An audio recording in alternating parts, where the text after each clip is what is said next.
बिस्मिल्लाहिर्रहमानिर्रहीम। इब्तदा है रब्बे जलील के बबरकत नाम से जो दिलों के हाल खूब जानता है। तमाम देखने और सुनने वालों को अस्सलाम वालेकुम।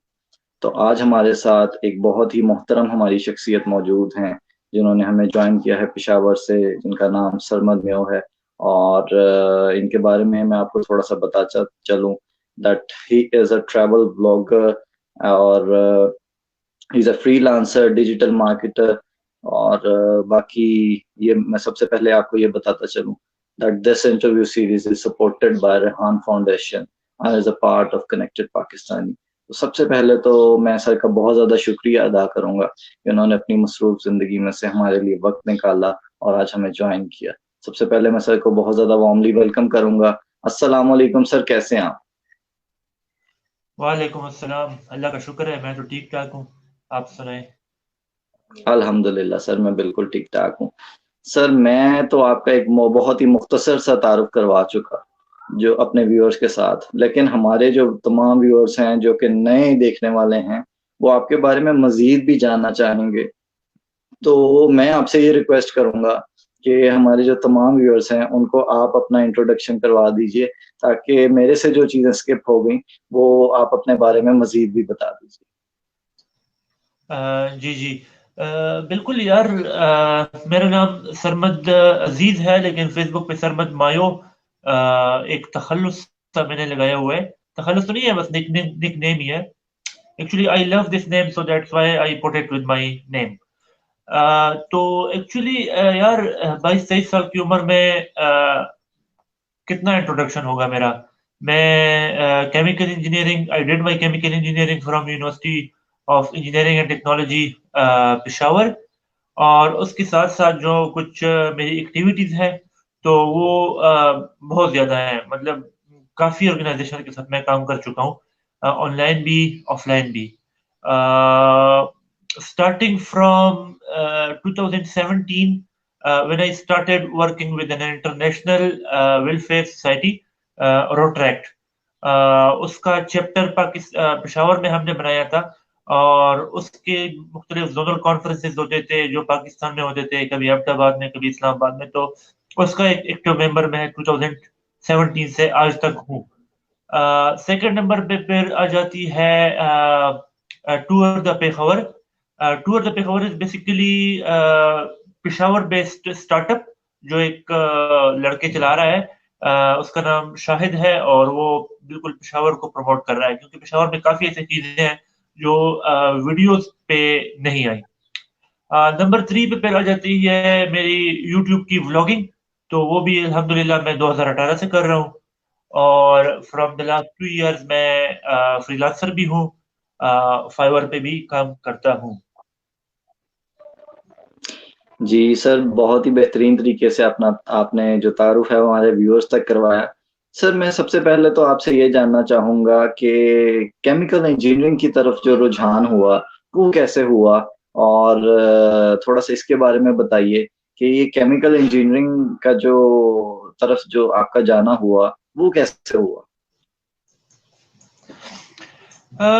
सर एक्चुअली स्टडीज के साथ तो इतना मेरा लगाव नहीं था, लेकिन मैट्रिक में अच्छा स्कोर करने के बाद मैं इस्लामिया कॉलेज पेशावर आया। इस्लामिया कॉलेज पेशावर का तो आपने नाम सुना होगा।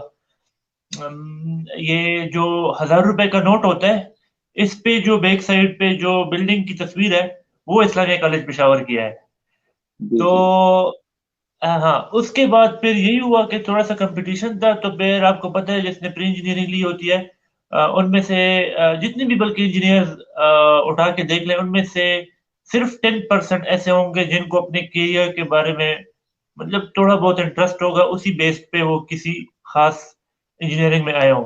बाकी जो 90% है, वो सर पर पट्टी बांधकर, अंकों पे पट्टी बांध कर आए होते हैं, बस सेलेक्ट हो जाते हैं इंजीनियरिंग में। किसी भी डिसिप्लिन में उनकी सिलेक्शन हो जाती है एंट्री टेस्ट के बेस पे। तो मैंने भी इसी तरह सिर्फ एक एंट्री टेस्ट ही दिया था, और प्रायोरिटीज में मैंने केमिकल इंजीनियरिंग लिख दिया, हालांकि बिल्कुल भी इल्म नहीं था, सीरियस साफ बात हो तो। इतना पता था कि ऑयल एंड गैस और फर्टिलाइजर्स वगैरह की इंडस्ट्रीज में इनका स्कोप होता है। आज भी मेरे रिलेटिव्स मुझसे पूछते हैं कि कोई केमिकल आज तक बनाया नहीं है, ग्रेजुएट हो गया। मैंने कहा यार हमारा काम ये नहीं है। तो अल्हम्दुलिल्लाह अभी तो ग्रेजुएट हो गया हूँ, और आगे भी chemical engineering is something else than its name. It is actually a process engineering, जो बहुत बड़ी बड़ी इंडस्ट्रीज में इनके काम होते हैं।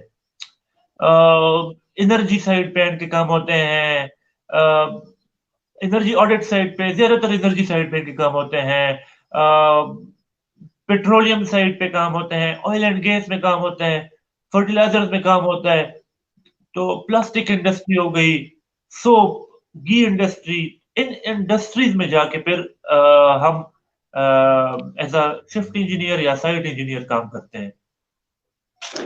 जी सर, आपने अपनी एजुकेशन के बारे में भी बता दिया।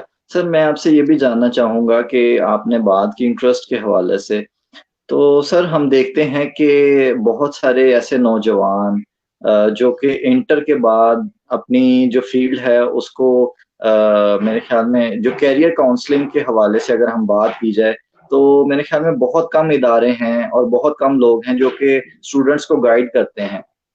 और कुछ ये है कि फैमिली प्रेशर है, कुछ सोसाइटी प्रेशर ऐसा है, और अगर हम बात करें कुछ देखा-देखी भी दोस्तों की, तो हमें ये देखा जाता है कि वो फ़ील्ड जॉइन करनी पड़ती है जिसके अंदर हमारा इंटरेस्ट ही नहीं होता। तो आप इस हवाले से क्या राय रखते हैं कि जिस फ़ील्ड में इंटरेस्ट ही नहीं है, तो उस फ़ील्ड में जाना चाहिए? बहुत अच्छा क्वेश्चन पूछा है आपने। एक्चुअली यार मेरे ख्याल में एक जनरेशन गैप है दुनिया और हमारे बीच में, तकरीबन कोई 20 साल का गैप है। क्योंकि अगली जो जनरेशन होगी, मतलब नेक्स्ट जो जनरेशन होगी, वो ऐसी होगी कि उनके पेरेंट्स भी व्हाट्सएप, फेसबुक और इंस्टाग्राम यूज करते होंगे, पहली बात। दूसरी बात है कि वो हम खुद होंगे इंशाल्लाह। तीसरी बात ये है कि फिर एक शऊर आ जाएगा लोगों में, क्योंकि अभी की जो पेरेंट्स का जो स्टेज है वो 1960 से लेकर 80 के बीच में है। वो फिर शिफ्ट हो जाएगा 1990 से लेकर 2000 के बीच में, और इनकी टीन एज 2010 से लेकर 2015-2020 तक की है। तो इनमें फिर यह है कि इंशाल्लाह फिर ये चीज हमें देखने को नहीं मिलेगी। ज्यादा एक्सपोजर के साथ ज्यादा डायरेक्शन भी मिलेगी स्टूडेंट्स को, क्योंकि हमें तो बिल्कुल भी आइडिया नहीं था किसी भी चीज का। बाद में जब मैं यूनिवर्सिटी आया हूँ तब जाके आइडिया हुआ है कि हाँ इस फील्ड में भी जाया जा सकता था, इसमें भी जाया जा सकता था। लेकिन अनफॉर्चुनेटली ऐसा नहीं होता।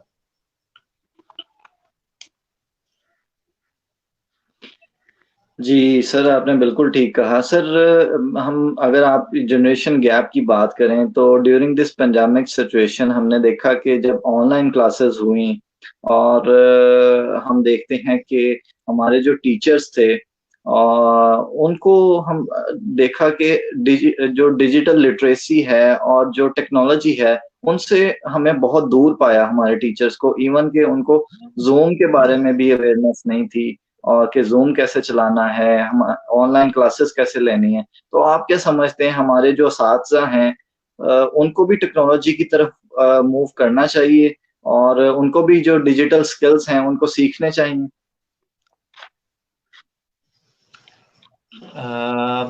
यार अगर आप देखें तो जब मैं 7th क्लास में था, 2000 बैक इन 2011, तो मुझे यूट्यूब तो छोड़ दें, जीमेल, यार इंटरनेट का इल्म तक नहीं था। साफ बात है, मेरे ख्याल में कंप्यूटर भी मेरे पास था, मुश्किल से पेंटियम 3 था।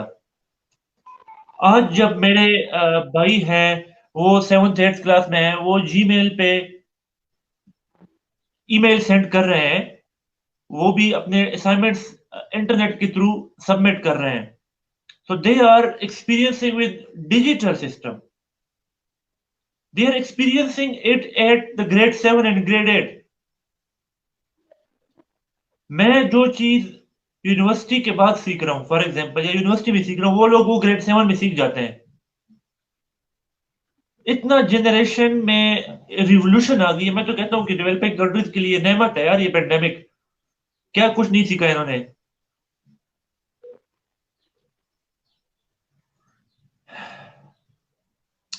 जी सर, आपने बिल्कुल ठीक कहा कि ये पेंडेमिक सिचुएशन से हमें डिजिटली जो है मूव होने का मौका मिला।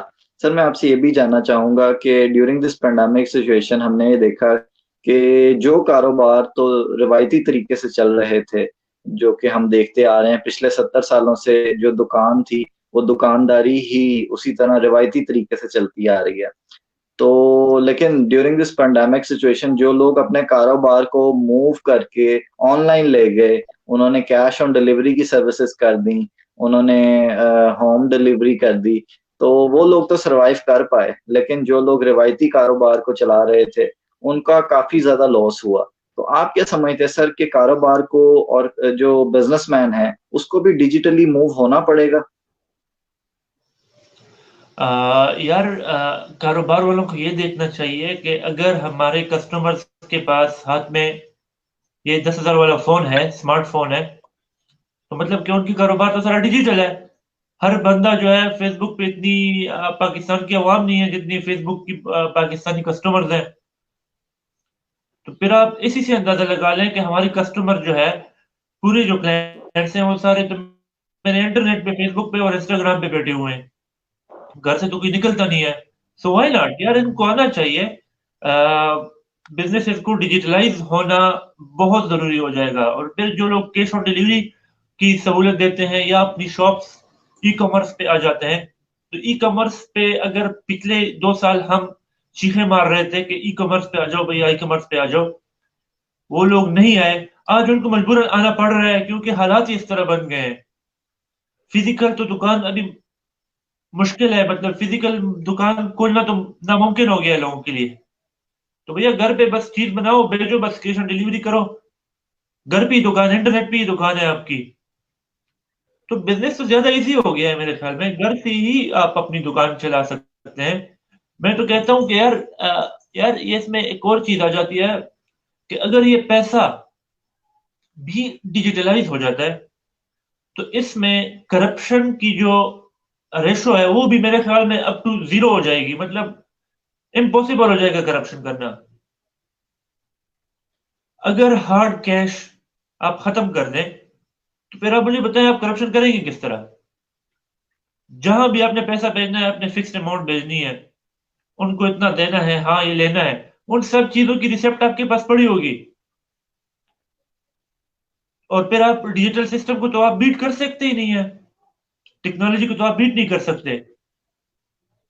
तो इसका ये फायदा भी होता कि अगर कोई टेंडर भी पास हो रहा है, कोई भी बिजनेस के लिए आप पैसे दे रहे हैं, तो वो पैसे जहां जहां लग रहे हैं उन सब चीजों की स्क्रीनिंग आपके पास है, सिस्टम ट्रांसपेरेंट हो जाता आपका। ऐसा मेरे ख्याल में कुछ कंट्रीज कर भी रही होंगी, जिससे बिल्कुल वो मुल्क जो है वो करप्शन फ्री बन जाएगा। तो जी दिस सर, इज कहा आपने। revolution as an opportunity as well. जी सर, ज़बरदस्त आपका पॉइंट ऑफ व्यू था कि डिजिटली मूव होना पड़ेगा बिज़नेसमैन को भी। सर मैं आपसे यहाँ पे एक और सवाल ये करूँगा कि हमारे मुल्क में जो बिल गेट्स, एलन मस्क इस तरह के जो बड़े नाम हैं, वो हमारे मुल्क से पैदा क्यों नहीं होते? और दूसरा मेरा सवाल ये है कि हमारे मुल्क के जो नौजवान हैं, वो बड़े इदारों में क्यों सर्व नहीं कर पाते? जैसे कि गूगल का हम सीईओ देखते हैं, हमारे हमसाया ममालिक से वही लोग जो हैं, वो गूगल में जाकर भी गूगल को हेड करते हैं, वो यूएन में जाते हैं, वो वर्ल्ड बैंक में जाते हैं। तो हमारे मुल्क के नौजवान जो हैं, इन बड़ी ऑर्गनाइज़ेशंस को हेड क्यों नहीं कर पाते? यार पहली बात तो ये है कि मैंने आपको बताया है कि हम 20 साल पीछे हैं, तो इंशाल्लाह 20 साल बाद आप देखेंगे कि अच्छे अच्छे स्टार्टअप्स ऐसे आएंगे जो फंड रेज करेंगे पाकिस्तान में। दूसरी बात आ जाती है यार कि इन बिजनेसेस में काम करना, हुकूमत का भी इसमें बहुत बड़ा रोल होता भी है, लेकिन जो अपने पाँव पे खड़ा होता है वो भी क्योंकि आप अगर एलन मस्क, वॉरेन बफेट या फिर ये एप्पल वाला जो बाबा है, नाम भूल गया मैं, तो उनकी अगर आप तारीख देखें तो अमेज़न का जो फाउंडर है वो बुक्स सेल करता था स्टार्टिंग में, छोटी जगह से उसने भी स्टार्ट लिया है। लेकिन बाद में यह है कि वो कंट्रीज डेवलप्ड हैं, उनको फंड रेजिंग हो जाती है, खैर वो चीजें भी, फंड रेजिंग वगैरह भी हो जाती है, लेकिन बात आखिर में सोच की आती है। एक्चुअली डिजिटल सिस्टम पे जो काम चल रहा है आईटी पे, इन चीजों की अभी एक्सपोजर ही नहीं है पाकिस्तानियों को, आज भी नहीं है। जब एक्सपोजर होगी तब जाके ये लोग अमेज़न पे अपना ई शॉप खोलेंगे और उसी से फिर आइडिया लेके अपनी पाकिस्तान में कोई इस तरह दराज टाइप की कोई बी टू बी या बी टू सी सर्विस खोलेंगे। तो उनको अभी तक एक्सपोजर ही नहीं है। एक्सपोजर के बाद आपकी डायरेक्शन आती है। तो क्योंकि आप देखें, यूट्यूब आपके पास 2 साल बंद रहा, 2-3 साल बंद रहा, 2011, 12, 13 में। उसमें आपके हमसाया मुल्क इंडिया में कितने बड़े यूट्यूबर्स पैदा हुए हैं, उन्होंने कितनी रिवेन्यू जनरेट की है। इसी तरह यार, बैनिंग कल्चर तो इतना है कि यार, आप सिर्फ अगर डिजिटल सिस्टम पे बात करें, मैं कहता हूँ कि आपका फीफा ने आपका आपका मुल्क को भी बैन कर दिया है। ना कोई फुटबॉलर आप स्पोर्ट ना स्पोर्ट्स में आगे कि क्रिकेट रह गई, आपकी हॉकी भी का बेड़ा गर्क हो गया है, वहां भी फंड्स का सिस्टम नहीं है, बिल्कुल रेगुलेशन। तो ये सिस्टम है कि जब तक इसमें कुछ गवर्नमेंट की भी, जिस तरह मैंने आपको बात बोली है कि जब तक गवर्नमेंट पी सिंसियर नहीं होगी, तो इस तरह के प्रॉब्लम्स तो खुद ब खुद आते रहेंगे। इवन आपका मुल्क जो है वो क्रिपल्ड हो जाएगा, बिल्कुल गिर जाएगा।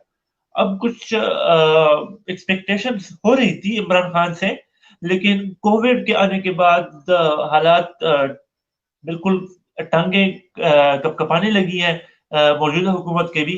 लेकिन we still hope for the best for Imran Khan as well.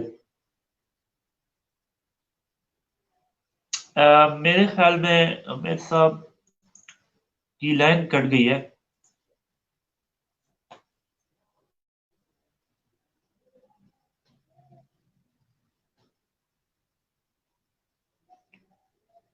Umar साहब, आप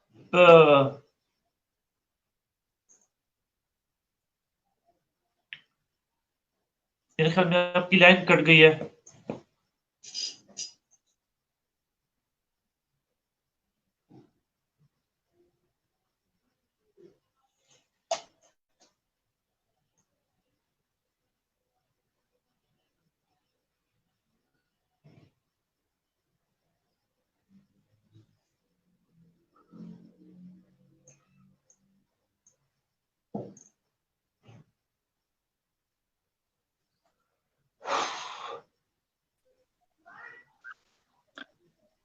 जी सर, मैं माजरत चाहूंगा आपसे कि मेरी लाइट चली गई थी। आई थिंक वो उसकी वजह से ये इंटरनेट का इशू हो गया। जी सर, आप बात कर रहे थे बड़े इदारों के बारे में और स्टार्टअप्स के बारे में।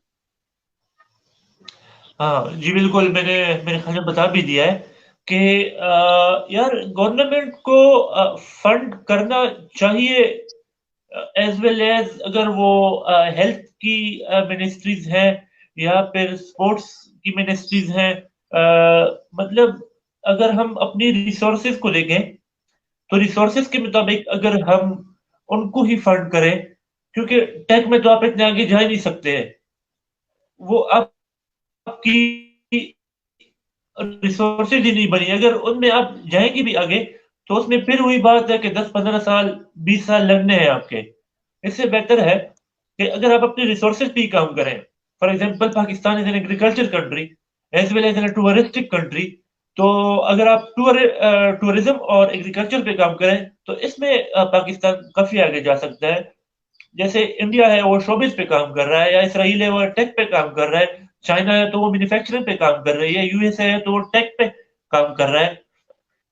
तो इसी तरह अगर हम आउट ऑफ द कंपटीशन जाएं,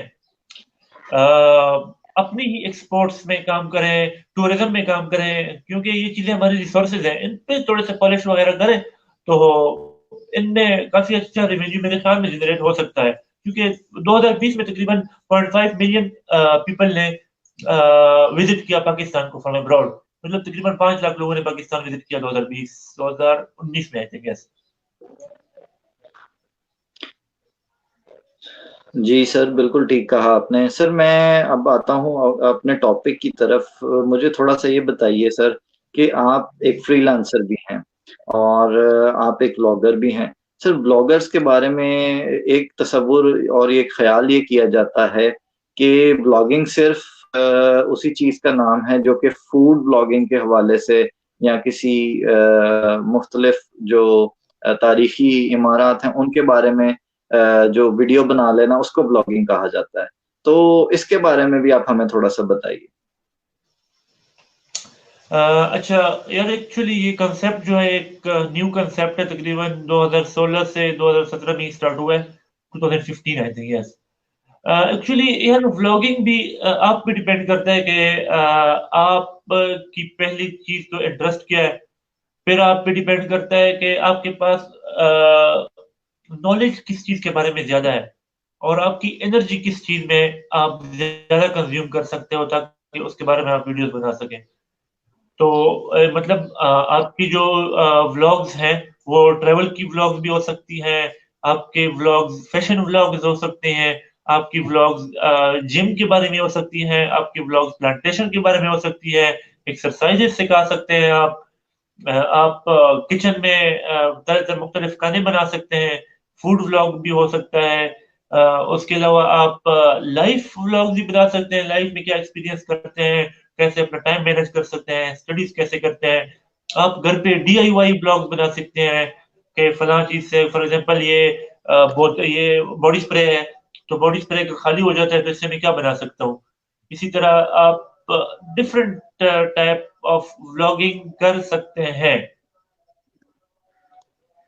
जो कुछ भी आप अपनी लाइफ में जो भी आपकी एक्टिविटीज़ होती हैं, उनको आप एक वीडियो की शक्ल देकर आप उसको यूट्यूब पे लाएँ और बोलें ये मेरा व्लॉग है आज मैं पुरानी बुक्स है मेरे पास, उनमें से कोई कंटेंट वगैरह कर रहा हूँ या लाइब्रेरी बना रहा हूँ घर में, तो किसी भी टाइप की वीडियो हो सकती है। एक कहानी होती है व्लॉग जिसमें आपने इंट्रोडक्शन मैं कौन हूँ, क्या करने जा रहा हूँ, कैसे होगा ये काम और आखिर में रिजल्ट क्या आया है।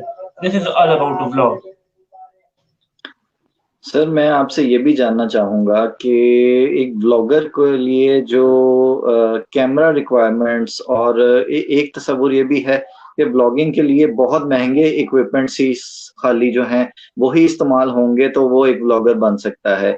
एक बहुत महँगा गिम्बल उसके पास हो, एक बहुत महँगा कैमरा उसके पास हो, तो फिर ही वो ब्लॉगिंग शुरू करेंगे। तो इसके बारे में भी बताइए कि क्या ये जो रिक्वायरमेंट्स हैं ब्लॉगिंग के लिए, तो वो सिर्फ़ महँगे कैमरे और सर इसके साथ ये भी बताइए कि कंटेंट कितना ज़रूरी है? अच्छा कंटेंट होना कितना ज़रूरी है? अच्छा, जो लोग ये समझते हैं कि व्लॉगिंग के लिए महँगा कैमरा, महँगा गिम्बल और ड्रोन होना ज़रूरी है और उनके पास ये कुछ नहीं है, तो पहली कंडीशन तो ये है कि वो व्लॉगिंग नहीं करें, क्योंकि उनके पास ड्रोन नहीं है तो ड्रोन शॉट कहाँ से आएगी? गिम्बल नहीं है तो प्रॉपर स्मूथ किस तरह बनाएगा, एक क्लिप किस तरह लेगा? अच्छा कैमरा नहीं है तो क्वालिटी अच्छी नहीं होगी पिक्चर की, तो ना ही बनाए। लेकिन जो बंदा कहता है कि नहीं मेरे पास फ़ोन है और मैंने व्लॉग बनाना है, तो भैया कैमरा तो फ़ोन का भी है, माइक भी है इसमें, कोई ब्लैक एंड व्हाइट तो नहीं है ना फ़ोन, कलर्स ही दिखाता है। अगर 720 में रिकॉर्ड करता है, तो इस पे भी वीडियो तो बन जाती है। डिपेंड करता है कि आप बता क्या रहे हो, दिखा क्या रहे हो। वो सब कुछ जी, देखते हैं लोग। बाद सर में जब आप कंटेंट जी, सर मैं बिल्कुल आपसे ये बाद में भी आप जानना इट इज़ बेटर कौन it is better to be a wise decision कि आप उस पे इन्वेस्ट करें फिर अगर आप समझते हैं कि हाँ, मैं व्लॉगिंग मैंने सीख ली है, क्या एथिक्स हैं व्लॉगिंग के, तो फिर आप इन्वेस्ट करें। जी, बिल्कुल ठीक कहा सर आपने। सर मैं आपसे ये भी जानना चाहूँगा कि अच्छा कंटेंट दिखाना कितना ज़रूरी है एज़ कम्पेयर टू इक्विपमेंट्स तो के हवाले से तो आपने बात कर दी। लेकिन कंटेंट में जान कितनी होना ज़रूरी है? और यूट्यूब के हवाले से भी थोड़ा-सा बताइए कि यूट्यूब के हवाले से क्या कोई स्पेसिफिक टाइम ऐसा है कि उस टाइम के ऊपर अगर वीडियोज़ जो हैं वो अपलोड की जाएँ, तो वो ट्रेंडिंग पे जाती हैं? इस हवाले से भी बताइए सर थोड़ा। अच्छा यार, यूट्यूब का ये है कि उसमें जब तक आप गुरु नहीं बनते, जब तक आप खुद एक्सपीरियंस नहीं करते, तब तक आप नहीं सीखते। तो लेकिन फिर भी लोग कुछ मेंटोर से हेल्प लेते हैं कि हम क्या करें। तो यही रिकमेंडेशन होगी कि फॉर एग्जांपल अगर मैं बोलूं कि एक 1.5 लाख का कैमरा है जो उस पे 4K रिकॉर्ड होता है, उस पे, और एक फोन है सैमसंग का या फिर इन्फिनिक्स का, और वो 720 या 1080p रिकॉर्ड करता है। देखा देखी उसकी कंटेंट, उसकी वीडियो देखी जाएगी जो कुछ बता रहा है उसमें। अगर मैं 4K वीडियो पे